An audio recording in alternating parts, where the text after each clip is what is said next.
Амар баясгаланд хийд. Өндөргээний хийд гэж алдарсан амар баясгаланд хийд бол одоо 300 жилийн түүхтэй хийд. Анх өндөргээн зориулж Манжин инх амгалан хаанаас хийд одоо орныг өндөргээн зориулж барьж өгөө гэсний дагуу энэ хийдийг одоо бүтээн байгуулсан байна. Монголын бурхны шашны томоохон төв болох энэхүү амар баясгаланд хийд нь Халх Монголын анхны шарын шашны хийд болох Эрдэнэзүү хийдийн дараа байгуулагдсан манай орны ууган хүрээ хийдүүдийн нэг юм.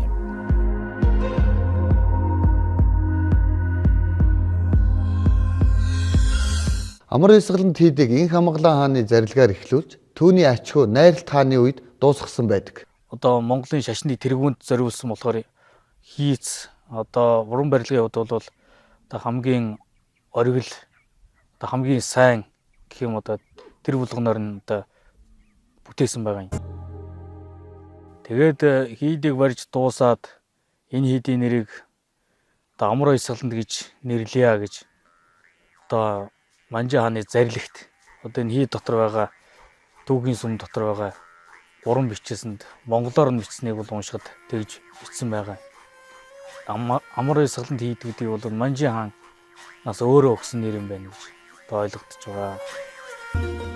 Инх амгалан хааны үед эхлээд түүний ачхуу найралтын үед дуусан энэ хийдийг маш хурдан хугацаанд дуусгахын тулд хаадууд маш ихээр яарсан байдаг.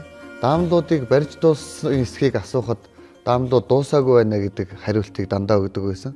Тэгэхэд нь бол толгойг нь авдаг байжээ. Гэтэл нэг мэрэгэн ухаантай даамал дууссан гэж хариулсан байна. Сүм гэдэг бол 3 гэсэн тоо. Ихэнх сүм хийдүүд дандаа 3 давхар байдаг. Амар баясгаланд хийдийн гол зохичин дуг нь бол 2 давхар байдаг. Тэрхүү даамлын уран нарийн аргыг өөртөө шингээж хадгалсан байдаг. Тийм ч учраас дотоод 3 дахь сүм нь бол дотроо агуулгаж идэг.